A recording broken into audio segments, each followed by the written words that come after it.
तो एप्पल में सबसे पहले हम पौधे को जब लगाते हैं तो हम उसको दो तरीके से मतलब पौधे को हम रोपित करते हैं। एक तो हमारे पास सीडलिंग रहता है। सीडलिंग एक मटेरियल मतलब एक रॉ प्लांट रहता है जिसमें हम उसके ऊपर बडिंग करते हैं, मतलब उसमें कलम करते हैं, ग्राफ्टिंग करते हैं। ग्राफ्ट करके फिर हम उस पर वो जो वैराइटीज़ हम उगाना चाहते हैं वो वैराइटीज़ हम उगाते हैं। थोड़ा सा इसको हिंदी में एक बार थोड़ा विस्तार से मैं थोड़ा बता देता हूँ। इन्होंने बताया कि सीडलिंग वो पौधा जो ज़मीन में रोपण की जिसका किया जाता है, जिसको ज़मीन में बोया जाता है, जिसकी जड़ें ज़मीन में फैलती हैं, और एक वो वैरायटी होती है जो ऊपर कलम जिसको किया जाता है, जिस ब्रीड का फल आता है। तो ये था। अब आगे बताइए। तो इसमें ये है कि एप्पल की फार्मिंग के लिए सबसे पहले जो एप्पल है इसको लगभग 18 to 19 न्यूट्रिएंट्स की ज़रूरत पड़ती है। ठीक है, 18 to 19 न्यूट्रिएंट की ज़रूरत पड़ती है। तो प्लांट क्या करता है कि मतलब मैक्सिमम ऑफ द न्यूट्रिएंट ये ज़मीन से ही ले लेता है। ठीक है। हमको कुछ एक चीज़ें ऐसी होती हैं जो बाहर से देनी पड़ती हैं। ठीक है। जैसे हमको कैल्शियम बाहर से देना पड़ता है, बोरोन बाहर से देना पड़ता है, NPK, nitrogen, phosphorus and potash, ये सब चीज़ें हमें बाहर से अप्लाई भी करनी पड़ती है क्योंकि इनकी ज़्यादा कमी होने के कारण हमें वो कमी साफ नज़र आ जाती है फ्रूट पे आ जाती है। जैसे आप यहाँ देख पा रहे होंगे, ये थोड़ी सी यहाँ पे रस्टिंग है, ये रस्टिंग, इसको रस्टिंग कहते हैं। ये बोरोन के कारण होती है, बोरोन की डेफिशिएंसी के कारण होती है। बहुत अच्छी। यहाँ पे एक छोटी सी आप यहीं से बात शुरू करना क्षमा चाहता हूँ, आपको मैंने रोका। ये जो आपने अभी उमेश भाई ने बताया कि एक कमी आ जाती है ज़मीन के अंदर कुछ पोषक तत्वों की, तो उस कमी के पीछे मैं मुझे ज़्यादा सेब के बारे में अनुभव नहीं है, लेकिन मैं बहुत फार्मर से मिला हूँ।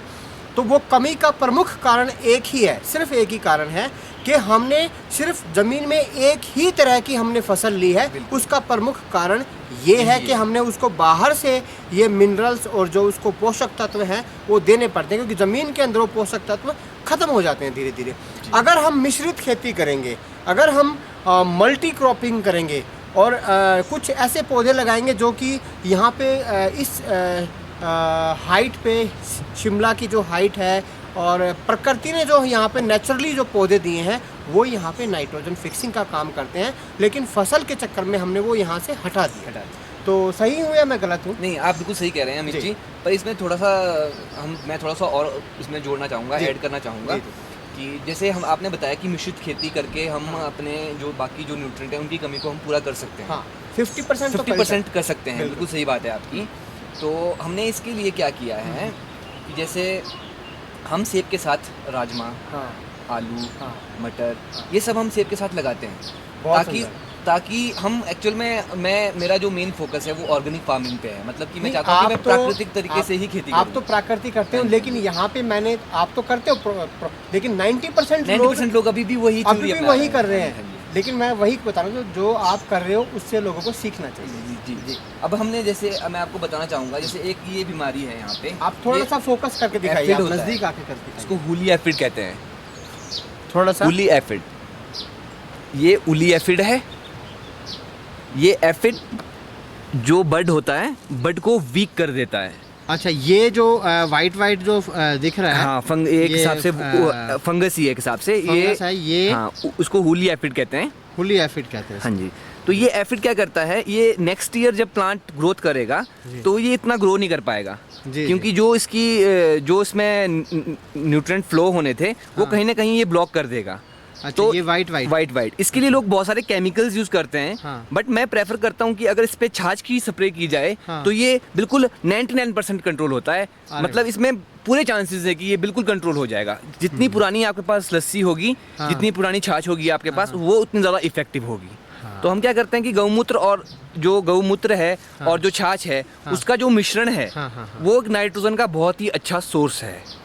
तो इस तरह से नाइट्रोजन की भी कमी पूरी हो जाएगी, जो नाइट्रोजन पौधे को चाहिए, क्योंकि नाइट्रोजन सबसे इम्पोर्टेंट है जी। चाहे इसकी ग्रोथ की बात करें, चाहे हम टहनियों की ग्रोथ की बात करें, चाहे हम फल की ग्रोथ की बात करें, तो nitrogen is the main nutrient.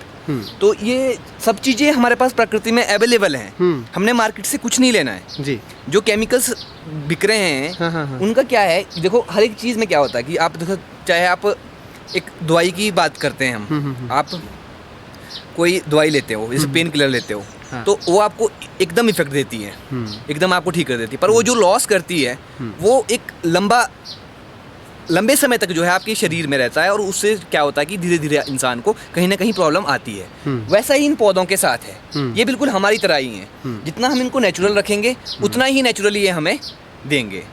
तो इसमें मैंने अपनी फार्मिंग उसमें एक्सपीरियंस में मैंने ये पाया कि जो भी जितनी भी न्यूट्रिएंट प्लांट को चाहिए वो हम सब घर पे तैयार कर सकते हैं। बिल्कुल टोटल घर पे